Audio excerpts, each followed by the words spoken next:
پہلے ہاتھ کھولنے میں کامیاب ہو جانا، پھر دیکھیں گے چوہیا۔ ایک آخری نظر اپنی تیاری پر ڈالتے وہ مذاقاً بولا تو ایلف اس کے مقابل آئی۔ تو تم چوہیا، تمہارا خاندان چوہیا۔ وہ سے کہتی وہ عارضے کو بہت کیوٹ لگی۔ ایک نظر بھر کر ایلف کو دیکھتے نفی میں سر ہلاتے اب وہ کوٹ پہن رہا تھا۔ تم صبح صبح کہاں جا رہے ہو؟ ایلف نے مشکوک نظروں سے اس کے چہرے پر مرکوز کی تو عارضی تیکھا سا مسکرایا۔ یہ ہوئی نا خالص بیویوں والی بات، پر ڈونٹ وری، پہلے میں اپنی پہلی بیوی کو سدھاروں گا، پھر دوسری پر فوکس کروں گا۔ دل جلانے والا جملہ دانتوں کی نمائش کرتے کہا۔ ایلف نے بغور اسے دیکھا اور وہ اتنا کبھی نہیں مسکراتا تھا، آج وہ بات بے بات مسکرا بھی رہا تھا اور اسے تنگ بھی کر رہا تھا۔ وہ شاید بہت خوش تھا۔ ایلف یکٹک اسے دیکھ رہی تھی جب عارضی کے چہرے کے سامنے چٹکی بجانے پر ہوش میں لوٹی تھی۔ بہت خوبصورت لگ رہا ہوں، عارضک نے ایک دلکش مسکراہٹ لیے خوبصورتی سے پوچھا۔ نہیں، آج تم بہت خوش ہو؟ ایلف نے کچھ قدم عارضک سے دوری قائم کرنے کے لیے پیچھے لیے اور سنجیدگی سے پوچھا، پر عارضک بہت آہستہ سے وہ فاصلہ سمیٹ گیا۔ ہاں ہوں بہت خوش، رات جس کے حصار میں اس کی من پسند عورت ہو، وہ بھی بہت خوبصورت انداز میں مکمل اس کی ملکیت، تو اس مرد کی صبح شاید اتنی ہی خوشگوار ہوتی ہوگی۔ عارضک نے نرمی سے ہاتھ کی پشت سے ایلف کے گال سہلاتے کہا تو ایلف مکمل سرخ پڑنے لگی۔ شرم و حیا اس قدر حاوی ہوئی کہ وہ عارضک کا ہاتھ نہیں جھٹک سکی، محض اپنا سر جھکا گئی۔ سامنے والے کو یہ ادا بھی دل و جان سے بھائی تھی۔ کہاں جا رہے ہو؟ وہ بات کا رخ موڑ گئی۔ آفس جا رہا ہوں، ضروری میٹنگ ہے، بہت کچھ سپوائل ہو رہا ہے، گڑبڑ چل رہی ہے کچھ اکاؤنٹس میں۔ اب کہ وہ فکر مندی سے بولا تو انجانے میں ایلف بھی متفکر ہوئی تھی۔ اور میں چاہتا ہوں ایلف کہ جب میں باہر کی ٹینشن سے فری ہو کر گھر لوٹوں تو سب کچھ کل رات کی طرح حسین اور پرسکون ہو۔ میں وعدہ کرتا ہوں کسی بھی چیز کی فرسٹریشن تم پر نہیں نکالوں گا۔ ہم بہت اچھی زندگی گزاریں گے اگر تم ساتھ دو گی تو۔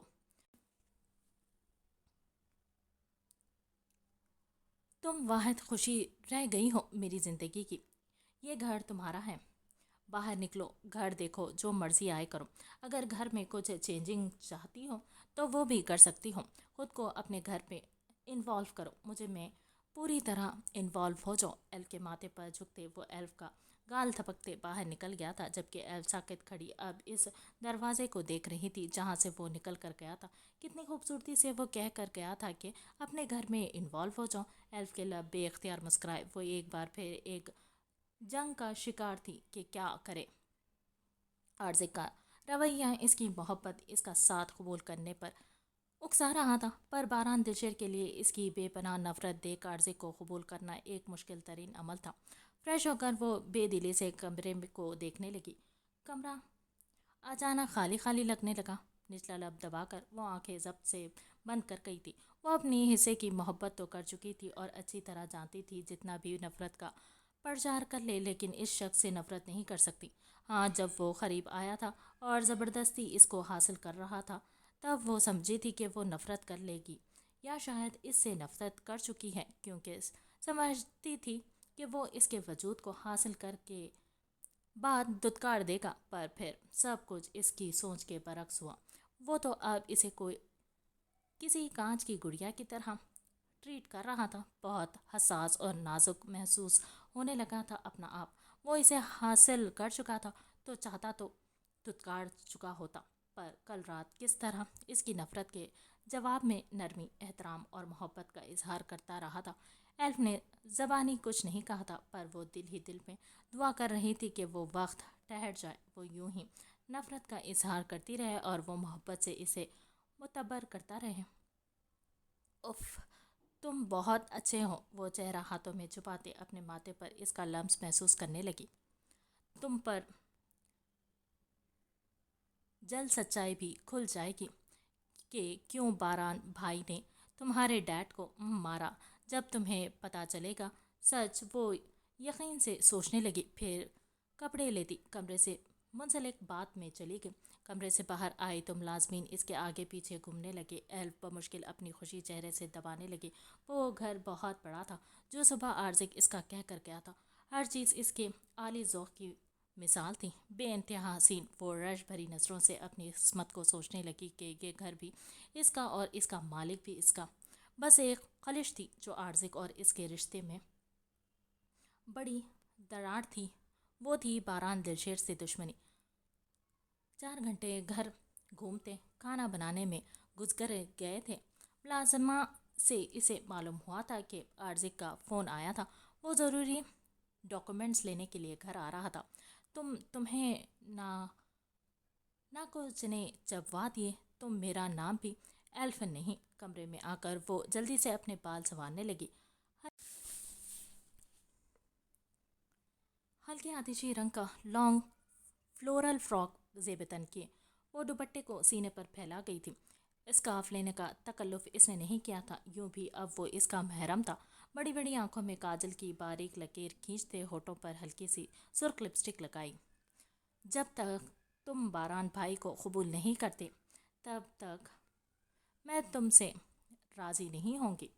عزم کرتے ایک ترچھی نظر اپنے سراپے پر ڈالی اور کمرے سے باہر نکل آئے۔ لاؤنج میں صوفے پر بیٹھ کر وہ عارضک کا انتظار کرنے لگی۔ بار بار نظریں اٹھ کر داخلی دروازے کی جانب جاتی، ابھی نظریں جھکائی ہی تھی کہ اچانک اپنے عقب سے بھاری مرتانہ آواز سنی۔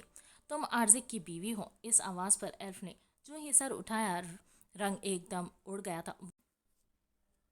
وہ کوئی اور نہیں، عارضک خانزادہ کا چچا پرویز خانزادہ تھا۔ وہ کیسے بول سکتی تھی اس شخص کو؟ بے اختیار کھڑے ہوتے وہ چند قدم پیچھے ہوئی تھی۔ تم کہیں دیکھی لگ رہی ہو مجھے۔ وہ ایک قدم اس کی جانب بڑھا تھا، بہت غور سے اس لڑکی کو دیکھ رہا تھا۔ نہ جانے اسے کب اور کہاں دیکھا تھا، پر گمان ہو رہا تھا اس لڑکی کو بخوبی جانتا ہے۔ ایلف کی آنکھیں اب نفرت اور خوف سے سرخ پڑنے لگی تھی، مقابل بھی بغور اس لڑکی کے بدلتے تاثرات دیکھ معاملہ سمجھنے کی جستجو میں تھا۔ جبھی ہال میں عارضک بھی داخل ہوا تھا، پہلی نظر ایلف پر پڑی تو خوشگوار حیرت ہوئی۔ وہ سجی ہوئی ہلکے ہلکے میک اپ میں نظروں کو خیرہ کرتی بے تحاشا حسین لگ رہی تھی۔ بمشکل اس کے حسن سے دھیان ہٹا تو محسوس ہوا وہ شدید گھبراہٹ میں ہے۔ پھر ایلف سے نظر ہٹی، پرویز خانزادہ پر گئی تو ایک نرم مسکراہٹ ہونٹوں پر نمودار ہوئی۔ السلام علیکم چچا، عارضک نے بلند آواز میں سلام کیا تو اب کہ وہ دونوں عارضک کی جانب متوجہ ہوئے، وہ خود بھی ایلف کے قریب جا کھڑا ہوا، یوں کہ چچا اور ایلف کے درمیان وہ کھڑا تھا۔ یہ تمہاری بیوی ہے؟ تم نے تعارف نہیں کروایا، اس نے سنجیدگی سے شکوہ کیا۔ میں کروانے والا تھا چاچو، یہ میری بیوی ہے ایلف، اور ایلف یہ میرے جان سے عزیز چچا، عارضک نے مسکراتے ہوئے کہا تو دونوں طرف کیفیت بدلی تھی۔ ایلف دلشیر، بے اختیار پرویز کی آنکھیں چمکی تھیں۔ وہ جو اتنی دیر سے سوچ رہا تھا کہ اس شعلہ جوالا کو کہاں دیکھا ہے، یاد آ گیا تھا کہ سامنے کھڑی اس کے بھتیجے کی بیوی کون ہے۔ آنکھوں کی بے باک لپک اور مسکراتے لب سے وہ ایلف کو دیکھنے لگا۔ اس وقت اس درندہ صفت کی آنکھوں کی لپک صرف ایلف ہی سمجھ سکتی تھی، جبکہ عارضک کا اپنے چچو کو جان سے عزیز کہنا اس کے دل پر ایک وبال مچا گیا تھا۔ اس کا شوہر اسی کے مجرم کو عزیز جان کہہ رہا تھا۔ بہت خوبصورت ہے تمہاری بیوی، اور نام بھی بہت خوبصورت ہے ایلف۔ اپنے چچا کے منہ سے تعریف سنتے اس نے ایلف کو دیکھتے شرارت تن ایک آنکھ دبائی تھی۔ خوبصورت تو واقعی ہے، میں دل و جان سے تسلیم کرتا ہوں، عارضک نے سر کو خم کرتے کہا تو پرویز خانزادہ نے آگے بڑھتے بہت اچانک ایلف کو دیکھتے ایک آنکھ دبائی تھی۔ ان کا اشارہ ایلف کے تن بدن میں شرارے بھڑکا گیا تھا۔ ہاتھ آگے بڑھاتے وہ ایلف کے سر پر رکھنے لگے، لیکن اس سے پہلے کہ ان کا ہاتھ ایلف کے سر کو چھوتا، وہ بری طرح سے ان کا ہاتھ دور جھٹک چکی تھی کہ پل بھر کو وہ خود بھی ششدر رہ گئے تھے۔ اس نے ہرگز توقع نہیں کی تھی یہ لڑکی یوں کچھ بھی عارضک کے سامنے ظاہر کر سکتی ہے۔ خوف لاحق ہوا کہ کہیں اس کا غلیظ راز فاش نہ ہو جائے۔ یہ کیا بدتمیزی ہے ایلف؟ ماتھے پر بل ڈالے عارضک نے غصے سے پوچھا۔ ایل سے اپنے لیے بدتمیزی وہ ایکسپیکٹ کر سکتا تھا، پر اپنے بڑوں کے لیے نہیں۔ یہ درندہ ہے، وہ شدت نفرت سے گویا ہوئی تو عارضک کو اپنے کانوں پر یقین نہ ہوا، وہ اس کے چچا سے اس قدر بدتمیزی کر رہی تھی۔ اس نے حیرت سے پھٹی آنکھوں سے اس کی جانب دیکھا۔ بدتمیزی بند کرو ایلف، معافی مانگو۔ ایلف کو وہاں سے بھاگتا دیکھ کر عارضک نے اس کا بازو دبوچ کر اسے روکا اور دانت پیستے کہا، نہیں مانگوں گی، کیونکہ یہ انسان نہیں بلکہ انسانی روپ میں چھپا بھیڑیا۔ ابھی وہ جملہ مکمل کرتی اس سے پہلے کہ عارضی پوری طرح سے دہاڑا تھا۔ بکواس بند کرو ایلف، ایک لفظ بھی اپنے زبان سے اور ادا کیا تو تمہاری زبان کدی سے کھینچ لوں گا۔ غم و غصے سے اس کی سانسیں پھولنے لگی تھی اور ایلف کے بازو پر بھی پکڑ مضبوط ہوئی تھی۔ ایلف غصے سے اب عارضی کو گھورنے لگی تھی۔ کیا وہ اندھا تھا؟ اپنے چچا کی نظروں سے ٹپکتی ہوس اور غلاظت اسے نظر نہیں آ رہی تھی۔ چھوڑو عارضی، اس کا ہاتھ چھوڑو، بچی ہے، بھتیجے بدتمیز ہے تھوڑی، پر بعد میں سمجھا لینا پیار سے۔ عارضی کے بازو پر ہاتھ رکھتے انہوں نے ایلف کا بازو عارضی کے ہاتھ سے نکالا، یوں کہ ان کا ہاتھ ایلف کے بازو کو ٹچ ہوا تھا۔ گندھ! وہ کمرے میں بھاگتی انہیں بولنے سے پیچھے نہیں رہی تھی۔ اس سے پہلے کہ عارضی کسے پکڑتا یا کوئی اور رد عمل دیتا، چچا نے اسے تھام لیا تھا۔ اس کے دماغ کی نسیں ابھرنے لگی تھی۔ دل کر رہا تھا ایل کا وہ حشر کرے کہ وہ ساری عمر یاد رکھے۔ اس لیے تو اس لڑکی کو سر پر نہیں بٹھایا تھا کہ وہ اس کے بڑوں کو بے عزت کرے۔ اس کے چچا وقتی طور پر کچھ دیر کے لیے اسے اپنے ساتھ باہر لے کر گئے تھے اور بہت ملامت سے عارضی کا غصہ ٹھنڈا کرنے کی کوشش کر رہے تھے، پر اس کا غصہ یہ سوچ کر مزید بڑھ رہا تھا کہ اس کے چچا کس قدر نرم اور خوبصورت دل کے مالک تھے، اور وہ لڑکی، ہاں، ایلف کے اخلاق اور بد کلامی سے اس کا شدید دل تنگ ہوا تھا۔ وہ تقریباً 2 دن کے بعد اس گھر میں آیا تھا۔ سلطان صاحب سے مل کر اب زوال نورین کے کمرے میں داخل ہوتے، ثنا کے منہ سے اپنا نام سنتے اس کے قدم ٹھٹک کر دروازے پر ہی رک گئے تھے۔ تمہیں تو ضیا حیدر بالکل ناپسند تھا نا؟ کمرے میں ثنا کی معنی خیز آواز گونجی تھی۔ ہاں تھا۔ زال نورین ڈریسنگ کے سامنے کھڑی کانوں میں ایئر رنگ پہن رہی تھی، انداز مصروف سا تھا۔ تم نے شادی پر رو رو کر راوی جناب بہا دیا تھا، ہے نا؟ ہاں تو؟ نورین اس کے اٹھ پٹانگ سوالات پر الجھی۔ شادی پر اتنا واویلا مچایا کہ 104 بخار چڑھا لیا۔ ثنا کے لبوں پر شرارت بھری شیطانی مسکراہٹ رنگ گئی۔ ہاں تو پھر کیا بکواس کرنا چاہتی ہو ثنا؟ کھل کر کہو۔ زوال نورین جھنجھلائی تھی۔ تو میں تم سے یہ پوچھنا چاہتی ہوں زونی رانی کہ آخر ایک رات میں ہی ضیا حیدر نے تم پر ایسا کون سا جادو کر دیا کہ تم نے اسے کاٹ ہی کھایا؟ میں نے دیکھا تھا وہ نشان جسے بیچارے نے چھپانے کی بہت کوشش کی، مگر تمہاری دیوانگی سب سے چھپ نہیں پائی۔ ہاں ہاں ہاں، ثنا نے کہتے ایک جناتی کہکا لگایا تھا۔ یہ وہی لمحہ تھا جب ضیا اس چڑیل سے اپنا ہر حساب بے پار کرتا جان بوجھ کر اندر چلا آیا تھا، اور اسے اس نازک وقت میں اپنے سامنے پا کر نورین کا دل کیا دھڑتی پھٹتے اور وہ اس میں سما جائے۔ مانا کہ ساری صاحبہ کے فرینڈز ایک دوسرے کے ساتھ سب کو شیئر کر لیتی ہیں، مگر کچھ باتیں ایسی ہوتی ہیں جو پس پردہ ہی رہے تو اچھی رہتی ہیں۔ ضیا نورین کا لال بھبو کا چہرہ دیکھ کر محفوظ ہوتے مزید اسے خفت میں مبتلا کر گیا تھا، جبکہ ثنا مزید دانت نکالنے لگی۔ بکواس بند کرو ثنا اور دفع ہو جاؤ، کچن میں جا کر ماما کی ہیلپ کرو۔ وہ خواہ مخواہ ہی ثنا پر بھڑک کی تو ثنا اپنی ہنسی دباتی شرافت سے باہر نکل گئی، جبکہ اب ضیا کہکا لگا کر ہنس پڑا تھا۔ اس سے پہلے کہ وہ اس پر الٹ پڑتی، نورین کی ماما انہیں کھانے کے لیے بلانے آئی تھی۔ آج سلطان صاحب نے داماد کے اعزاز میں بذات خود کھانا کا اہتمام کروایا تھا، تبھی ضیا نے بھی ہلکا پھلکا کھانا پیٹ بھر کر انجوائے کیا تھا۔ اس کے لبوں پر ٹھہری معنی خیز اور شریر مسکراہٹ سے نورین خواہ مخواہ ہی تپے گئی تھی۔ آخر سلطان صاحب نے بیٹی کو دوبارہ تحفے تحائف کے ساتھ مطمئن ہو کر رخصت کیا کہ انہیں ضیا حیدر اب نورین کے لیے پرفیکٹ لگنے لگا تھا۔ میرون 3 پیس میں وہ نقص دراز خط خوبرو نقوش کے ساتھ بے تحاشا ہینڈسم لگ رہا تھا۔ خلاف توقع وہ سنجیدگی سے ڈرائیونگ کر رہا تھا۔ ادھر سرخ اور گرے امتیاز کے ہلکے کامدار سوٹ میں ہلکا میک اپ کیے وہ اپنے گھر والوں کے ضیا حیدر کو اتنا پروٹوکول دیے جانے پر خواہ مخواہ ہی اکڑ رہی تھی۔ مام اور پاپا ریسیپشن کہہ رہے تھے۔ آخر ضیا نے ہی خاموشی توڑی تھی۔ پھر تم نے کب کہا؟ نورین نے بے تاثر لہجے میں پوچھا تھا۔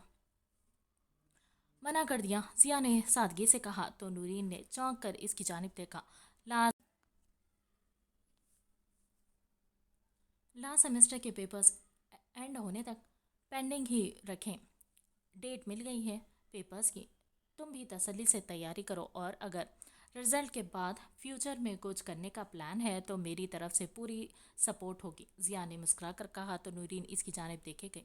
ویسے اکثر لڑکیاں تو ڈاکٹر بننا چاہتی ہیں آج کل، تم اپنی بتاؤ کیا کرنے کا شوق ہے، کیا ارادہ ہے؟ ضیا نے دلچسپی سے پوچھا تھا۔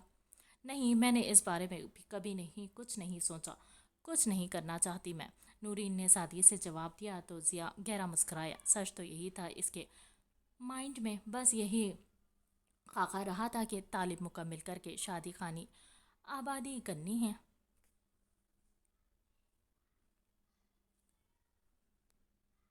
مطلب تم ہمیشہ سے ہاؤس وائف بننا چاہتی تھی؟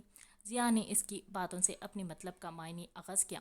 ہاں، جواب اب بھی سادگی بھرا تھا۔ مطلب تم میری بہت اچھی بیوی بن کر بس میرے بچے پیدا کرنا چاہتی ہو؟ ضیا نے کہتے ہنسی دبائی تھی تو نورین اس کی شرارت پر بوکھلاتے تل ملائی تھی۔ منہ دھو رکھو ضیا حیدر، اس نے دانت کچکچاتے تو ضیا نے فلائنگ کس کا اشارہ کرتے پیڑ سے اسے تن بدن سے سلگا دیا تھا۔ اس سے پہلے کہ وہ کچھ گوہر افشانی کرتی، گاڑی حیدر مینشن کے طویل و عریض پورٹیکو میں داخل ہو چکی تھی۔ وہ گاڑی سے نیچے اتری۔ مجھے لائبریری جانا ہے، کچھ ضروری بکس ایشو کروانی ہے، تم اندر جاؤ اور میرا ویٹ کرو۔ آج رات سے ہی تمہارے ہاؤس وائف پروجیکٹ پر سنجیدگی سے کام شروع کرتے ہیں ڈارلنگ، کہتے اس کے لہجے میں بے تحاشا خماری تھی۔ نورین لال بھبو کا چہرہ لیے دانت بھینچ کر رہ گئی۔ اس سے پہلے کہ وہ اس کا مزاج درست کرتی، وہ گاڑی اڑا لے گیا۔ وہ پیر پٹکتی اندر آ کر اپنے کمرے میں آ گئی۔ ابھی کچھ وقت ہی گزرا تھا کہ دھاڑ سے دروازہ کھول کر عالیہ بیگم دندناتی کمرے میں داخل ہوئی تھی، جنہیں دیکھ کر وہ جو بیڈ پر آڑی تڑچی لیٹی موبائل میں مصروف تھی، سنجیدگی سے سیدھی ہو بیٹھی تھی۔ جانتی تھی یہ عورت اب پھر سے اپنے جلے دل کے پھپولے پھوڑنے آئی ہوگی۔ ہوا بھی یہی۔ کانگریٹس، تمہارے سو کالڈ شوہر نے اپنے ریسیپشن کے لیے بھی منع کر دیا ہے۔ اس سے تو تمہیں اس کی زندگی میں اپنی اہمیت وہ وقت کا اندازہ ہو ہی گیا ہوگا۔ انہوں نے آتے ہی طنز کے تیر برسائے تھے، جبکہ نورین کو ان کا بیٹا ابھی بھی بتا کر گیا تھا کہ اس کی زندگی میں اس کی کیا اہمیت اور وقت ہے، لیکن وہ ابھی ان سے کوئی فضول بحث کر کے خواہ مخواہ سر درد نہیں لینا چاہتی تھی۔ تبھی پرسکون ہر رہ کر جواب دیا تھا، ان کی زندگی میں میری جو بھی اہمیت ہو، اس سے آپ کا کوئی کنسرن نہیں ہونا چاہیے۔ آپ مجھے بتائیں، آپ کو کوئی کام ہے مجھ سے؟ نورین نے سادہ لہجے میں کہا تو عالیہ بیگم کا چہرہ دیکھنے لائق تھا۔ او بی بی، میرے بیٹے نے تو ولیمے سے منع کر کے تمہیں تمہاری اوقات بتا دی۔ تمہارے حیثیت اور سٹینڈرڈ تو چاہے بھلے نہ ہو، مگر میرے سرکل میں میری کوئی عزت اور سٹینڈرڈ ہے۔ میری فرینڈز اور جاننے والے میرے بیٹے کی بیوی کو دیکھنا چاہتی ہیں۔ وہ دانت پیس کر بھڑک کر بولی تھی۔ اتنے میں ملازمہ ایک شاپنگ بیگ تھامے کمرے میں داخل ہوئی، جسے عالیہ بیگم نے جھپٹنے کے انداز میں ملازمہ سے لیا۔ ملازمہ اپنا کام کر کے وہاں سے غائب ہو گئی۔ تب عالیہ نے بڑی حقارت سے وہ شاپنگ بیگ نورین کے سامنے بیڈ پر اچھالا تھا۔ کٹی پارٹی کا ارینج کیا ہے میں نے، تیار ہو کر فوراً نیچے آؤ۔ میرے اور تمہارے 4 دن کے شوہر کی عزت کا خیال کرتے ہوئے یہی ڈریس پہننا، کیونکہ یہ تمہارے لیے وہی لایا تھا۔ اپنا کوئی مڈل کلاس گھسا پیٹا تمبو نہ چڑھا آنا۔ وہ انتہائی تحقیر آمیز لہجے میں کہتی، جانے کے لیے مڑی ہی تھی۔ نورین نے مٹھیاں بھینچتے اپنا غم و غصہ ضبط کیا، لیکن وہ جاتے جاتے پھر مڑی تھی۔ اور سنو، امید ہے کوئی گڑبڑ کر کے یا کوئی بکھیڑا کر کے تم اپنی ماں کی تربیت پر حرف نہیں آنے دو گی، وہ چمک کر کہتی کمرے سے جا چکی تھی۔ نورین کا دل کیا اپنے بال نوچ لے۔ یہ عورت بڑی مکار ثابت ہوئی تھی کہ نورین اگر سکون سے اس کی بات سے انحراف کرتے ہوئے نیچے جاتی ہی نہیں، مگر وہ اب درمیان میں اس کی ماں کو لے آئی تھی تو نورین کو نیچے جانا ہی تھا۔ وہ شاپنگ بیگ میں سے ڈریس کو نکال کر دیکھے بغیر بیگ اٹھا کر دندناتی ڈریسنگ میں گھس گئی تھی۔ کچھ ہی دیر میں لباس بدل کر ڈریسنگ کے سامنے آ کر کھڑی ہوئی تو اس عورت کی مکاریوں اور خبیث پنے پر، اپنی بے بسی پر جی بھر کر طیش آیا۔ وہ اس وقت ایک ڈارک پرپل کلر کی شفون کی ساڑی میں ملبوس تھی۔ پلو اور بارڈر پر بلیک ڈائمنڈ سٹون کا کام تھا۔ بلیک بلاؤز ہاف سلیوز لیس کے ساتھ، آگے پیچھے کا گلا کافی گہرا تھا، اوپر سے بلاؤز بھی چھوٹا تھا کہ ایک آدھا انچ کمر صاف نظر آ رہی تھی۔ لباس میں اس کی دودھیا رنگت چاندنی کی طرح دمک اٹھی تھی، مگر اتنی بےہودگی، بے پردگی اور بے حیائی پر وہ جل بھن کر کوئلہ ہوئی تھی۔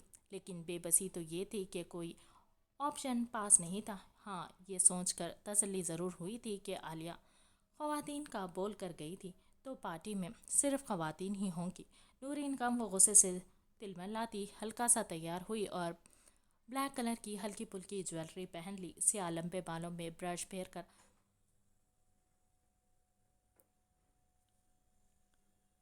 پچھلا گلا تو کور کر لیا تھا اور سینے پر اچھے سے پلو اوڑھ کر وہ اپنا اعتماد بحال کرتی اطمینان سے سیڑھیاں اتر کر نیچے اتری تھی۔ نیچے بہترین سجاوٹ کے ساتھ پارٹی والا ماحول ہی بنا ہوا تھا۔ وہاں جتنی بھی خواتین تھیں، ان کی آنکھوں میں نورین کے لیے ستائش دیکھ کر عالیہ بیگم جل بھن کر کباب ہو گئی تھی۔ نورین نے سب کو مسکرا کر سلام کیا، مگر مجبوری تو یہ تھی کہ وہ یہاں کافی سارے چہروں میں اپنی حاسد ساز کے علاوہ کسی کو جانتی بھی تو نہیں تھی۔ تبھی باعمر مجبوری آہستہ سے چل کر ان کے قریب ہی آنا پڑا، مگر زوال نورین کا سارا اعتماد اور اطمینان اس وقت بھگ سے اڑ چکا تھا جب ایک ہینڈسم سا نوجوان لاؤنج کے کونے سے نکل کر پرشوق نگاہوں سے نورین کی جانب دیکھا عالیہ بیگم کے پاس آیا تھا۔ اس سے ملو، یہ میرے بھائی کا بیٹا مہران ہے، رات ہی انگلینڈ سے یہاں ہمارے پاس کچھ دنوں کے لیے رہنے آیا ہے۔ یہ کہتے عالیہ بیگم کی آنکھوں میں ایک پراسرار چمک اور لبوں پر ایک خباثت بھری مسکراہٹ تھی۔ ہائے! مقابل نے اس کے سامنے اپنا ہاتھ بڑھایا تھا۔ نورین کی دماغ کی رگیں پھٹنے کو تھی۔ حدت اور ذلت کے احساس سے اس کا چہرہ لال بھبکا ہوا تھا، مگر دل میں درود شریف پڑھ کر قرآن کریم کی آیات دہرائی تھی، جس میں روز روشن کی طرح عیاں تھا کہ بے شک عزت اور ذلت خدا کے ہاتھ میں ہے۔ بے شک یہ اس کی ایمان کی پختگی تھی کہ اسے یہ ذلت زیادہ دیر تک برداشت نہیں کرنی پڑی تھی، کیونکہ یہ وہی لمحہ تھا جب ضیا حیدر گھر کے لاؤنج پہ داخل ہوا تھا۔ موم! ضیا کی آواز پر عالیہ، مہران اور نورین نے ٹھٹک کر بیک وقت اس کی جانب دیکھا۔ اسے دیکھ جہاں نورین کے چہرے پر بے بسی کے ساتھ سکون جیسا احساس چھایا تھا، تو عالیہ کا چہرہ فق ہو چکا تھا۔ چہرے پر مردنی سی چھا گئی تھی کہ یہ تماشا کرنے سے پہلے اس نے بیٹے سے بار بار پوچھ کر اس بات کی تصدیق کی تھی کہ وہ آج سارا دن گھر میں موجود نہیں رہے گا۔ وہ چہرے پر خطرناک حد تک سنجیدگی اوڑھے ان کے قریب آیا تھا۔ یہ سب کیا ہو رہا ہے موم؟ اس نے اسی سنجیدگی سے پوچھا تھا اور اپنا کوٹ اتار کر خود میں سمٹی کھڑی نورین کے کندھے پر ڈالتے، اس کے کندھے کے گرد اپنا بازو حائل کرتے اسے بھرپور تحفظ کا احساس دلایا، تو نورین نے نم آنکھیں لیے سر اٹھا کر اس کی جانب دیکھا تھا، جو فی الحال نورین کی جانب متوجہ نہیں تھا۔ کچھ خاص نہیں، میری فرینڈز میرے بیٹے کی بیوی کو دیکھنا چاہتی تھی، تو اس پارٹی کا ارینج کیا تھا۔ عالیہ کا لہجہ مدھم تھا۔ ضیا نے بہت غور سے ماں کی تاثرات جانچے تھے، مگر آپ نے مجھ سے کوئی بھی ذکر نہیں کیا تھا اس پارٹی کے بارے میں، اور پاپا باخبر ہیں اس سب سے۔ ضیا کے ایک اور سوال پر عالیہ بیگم گڑبڑائی تھی۔ کوئی جواب نہ بن پڑا تو خاموش رہی تھی۔ میرا خیال ہے نورین یہاں کمفرٹیبل نہیں ہے، میں اسے روم میں لے جا رہا ہوں، آپ لوگ انجوائے کریں۔ جس نے دیکھنا تھا دیکھ لیا ہوگا۔ ضیا کا لہجہ خطرناک حد تک سنجیدگی اوڑھے تھا۔ لیکن ضیا، عالیہ نے دانت پیس کر کچھ کہنا چاہا، مگر ضیا نے انہیں ایسی نگاہوں سے دیکھا تھا کہ اگلا الفاظ ان کے حلق میں پھنس گیا تھا۔ ضیا گمسم کھڑی نورین کا ہاتھ تھام کر اسے لیے اپنے کمرے میں آیا تھا۔ وہ غصے کی شدت سے کمرے میں آیا تھا۔ اپنے چچا کے سامنے انہیں تو مطمئن کر دیا تھا کہ غصہ نہیں ہے، لیکن وہی جانتا تھا کیسے خود پر اپنے طیش پر ضبط کر رہا تھا۔ پر پرویز کو بھیج کر کمرے میں آیا تو وہ بیڈ پر بیٹھی نظر آئی تھی۔ وہ دانت پیس کر ایلف کی جانب بڑھا اور ایک جھٹکے سے اسے اپنے مقابل کھڑا کرتے ایلف کی آنکھوں میں گھورا۔ کیا بکواس کر رہی تھی تم باہر؟ اس نے غصے سے پھولی سانسوں سے پوچھا۔ ایلف نے اپنی روح میں کرب و اذیت کے پنجے سے گڑے محسوس کی۔ میں پوچھ رہا ہوں کیا بکواس کر رہی تھی تم؟ تمہیں معلوم ہے باہر کس سے کیا بکواس کر کے آئی ہو؟ وہ بری طرح سے دہاڑا تو ایلف نے آنکھیں میچتے اسے جھٹکے سے خود سے دور کیا۔ جانتی ہوں تمہارے چچا تھے۔ ایلف نے چیخنے کی کوشش کی پر غصے کی باعث مزید الفاظ اٹکنے لگے۔ اپنے اس طرح اٹکنے پر اسے شدید غصہ آیا۔ وہ بکواس کیوں کی ایلف؟ آخر تمہارے کہنے کا مطلب کیا تھا؟ دانت پیستے آرزک نے اپنی مٹھیاں بیچ لی تھی۔ سچ کہا ہے کیونکہ تمہارے چچا درندہ ہے۔ وہ آرزک کے منہ پر پھنکاری تھی۔ آرزک کی آنکھیں اور چہرہ انتہائی حد تک سرخ پڑنے لگا، دماغ کی رگیں جیسے پھٹنے کو تھی۔ یہ بکواس ہے، اپنے الفاظ واپس لوگی تم ایلف؟ ان سے معافی مانگو گی ابھی؟ Got it? ساری باتوں کو نظر انداز کرتے آرزک نے انگلی اٹھاتے اسے فون کیا تو ایلف کے ماتھے پر کئی بل پڑے۔ مر کے بھی نہیں مانگوں گی معافی، کیونکہ میں سچی ہوں۔ تمہارے اندر سچ سننے کا حوصلہ نہیں ہے۔ تم ہو بزدل۔ اب کہ وہ طنزیہ ہنسی تو آرزک نے چہرہ موڑ کر زور سے سانس لی، جیسے اپنے اندر اٹھتے اشتعال کو ضبط کرنے کی کوشش کی ہو۔ تمہارے اندر سچ سننے کی ہمت نہیں ہے، ورنہ تمہارے باپ کا سچ بھی بتاتی۔ ایلف کی اس بات پر آرزک خانزادہ پتھر ہوا تھا، بالکل برفیلے پتھر کی مانند ٹھنڈا۔ پتھر آئی آنکھوں سے پلٹ کر ایلف کو دیکھا۔ تمہیں یہ تو معلوم ہے کہ میرے بھائی نے تمہارے باپ کو مارا، پر وجہ معلوم ہے کیوں مارا؟ کیونکہ تمہارا باپ ریپسٹ۔ چڑاخ! ایلف کے باقی الفاظ منہ پر پڑنے والے تھپڑ کے باعث منہ میں ہی باقی رہ گئے تھے۔ تھپڑ اتنا شدید تھا کہ وہ تورا کر زمین پر منہ کے بل گری تھی۔ کونی پر بھی اچانک گرنے کے باعث لگی تھی۔ سن ہوتے دماغ اور گھومتے حواس ابھی قابو بھی ہی نہ پائے تھے کہ جب آرزک نے تیش و اشتعال سے پاگل ہوتے جھک کر اسے بازو سے دبوچ کر جھٹکے سے کڑا کیا۔ بازو پر اپنی گرفت وحشیانہ انداز میں سخت کرتے اسے زور سے جھنجھوڑا کہ ایلف کے ہوش بحال ہوئے تھے۔ وہ بے یقینی سرخ بھیگی نظروں سے آرزک کو دیکھنے لگی۔ اس کے دائیں گال پر شدید جلن ہو رہی تھی۔ تم نے اپنی ہر حد کراس کر لی ہے ایلف دلشیر، اس سے زیادہ کی برداشت مجھ میں نہیں۔ ایلف کا جبڑا اپنے ہاتھوں میں دبوچتے سرترین لہجے میں غرایا تو ایلف کی ریڑھ کی ہڈی تک سنسناہٹ دوڑ گئی۔ وہ اس کے اس قدر شدید تھپڑ سے سہم گئی تھی۔ وہ ان دنوں اس پر کتنا مہربان تھا، ایلف کو یہی لگا تھا اب وہ چاہے کچھ بھی کرے گی مگر اس پر ہاتھ نہیں اٹھائے گا، مگر وہ غلط ثابت ہوئی تھی۔ تبھی بے آواز بے تحاشا آنسو گالوں پر بہہ نکلے۔ گال پر جو پہلے ہی جلن تھی، نمکین آنسوں سے جلن میں مزید اضافہ ہوا۔ میں اب تک سمجھ رہا تھا تمہیں مجھ سے محبت ہے، تم ایک صاف دل کی سچی لڑکی ہو، پر تم نے ثابت کیا تمہارے وجود میں بھی تمہارے بھائی والا زہریلا خون دوڑ رہا ہے۔